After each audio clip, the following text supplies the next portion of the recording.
And we're back with my next guest, who's my good friend Carey Mason. He's the owner of Computer Media.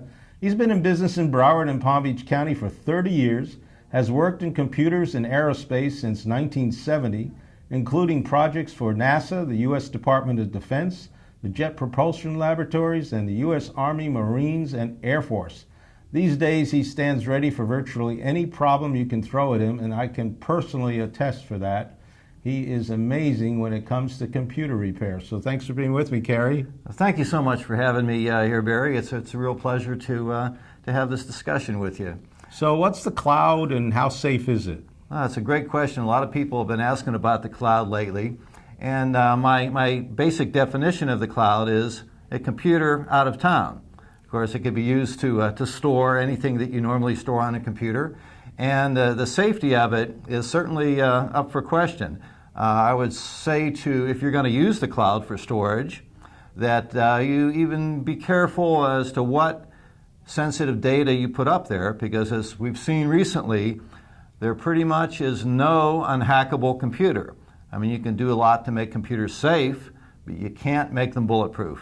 There's always a way in. So I believe in the cloud, and I believe it's a great way to store stuff, and a lot of companies are using it, but I would definitely pick a service that was encrypted and passworded. Some examples? One of my favorites is Carbonite. They've been around a long time, and they have not yet been hacked yet. That works out. With the recent thefts of so much credit card account data, what can a person do to protect themselves?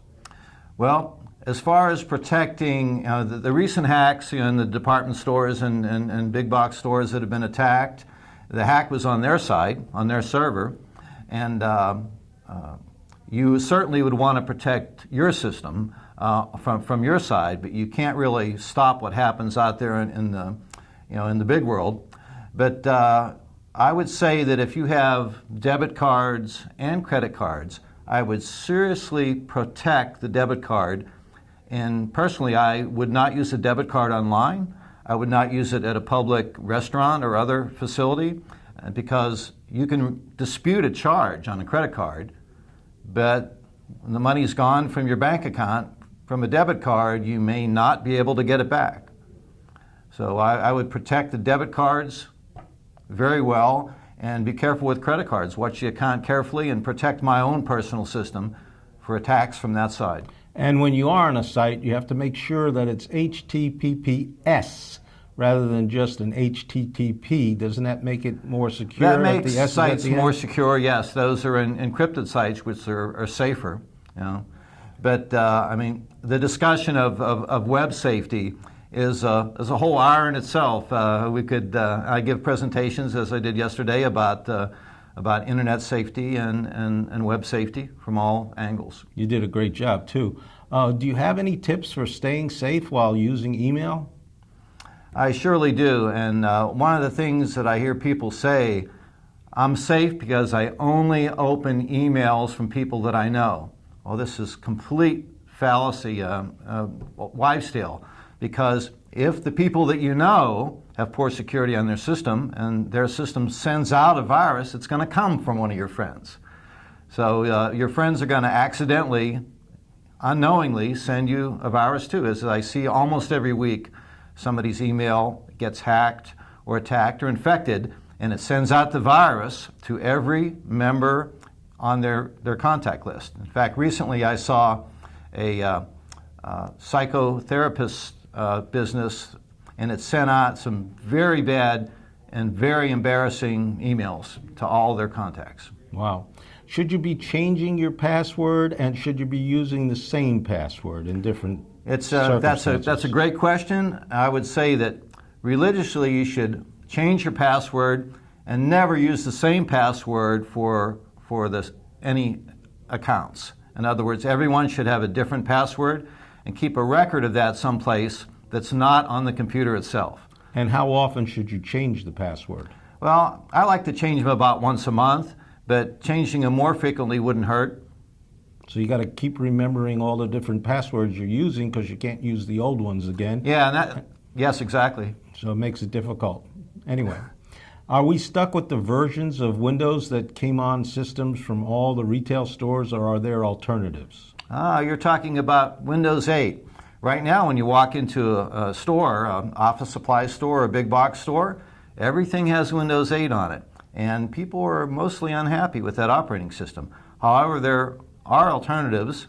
You know, there's an excellent operating system just prior to that, Windows 7. You know, the bugs are worked out. It's very compatible. It's very easy to use. It's more familiar. It works more like the older systems. And not only can I build a custom system with any operating system on it that you want, old or new, I still have nice off-lease systems that are about half the price of a new one, and they have Windows 7 on them, at least for a while. So that's both for laptops as well as for towers? Absolutely. Laptops and desktop systems. So not only are you an expert in repairing computers, you're also an expert in building them. Yes. How did you get involved with this in the first place? Because you know so much, and it's been evidenced by all the repairs that you've done, not only for me, but so many people that I've sent to you. How did you get involved in the first place with that? Well, I started in college, learning digital electronics. And even back then, in 1969 and 70, I thought that in my lifetime I would never see computers at home. I said, I won't see that while I'm living, since they were a couple of $1 million a piece and the size of a room, I couldn't see them coming into the home. But as we know, that accelerated rapidly, and people started to have computers in their homes by the 80s. That's fantastic. Why don't you give out your contact information where people can reach out to you, because I know they'll all want to use your services. Thank you, Barry. My name is Carey Mason. My company is called Computer Media. My phone number is 954-695-5429, and we work in Broward and Palm Beach County. And our website is www.computer-media.com. Thanks. And your email is? You can reach me personally at Carey, C-A-R-E-Y, Mason, M-A-S-O-N, @gmail.com. That's my personal email. Thanks so much for being with me, Carey. I can't thank you enough for everything you've done. Thank you, Barry. It's always great to see you. And we'll be right back.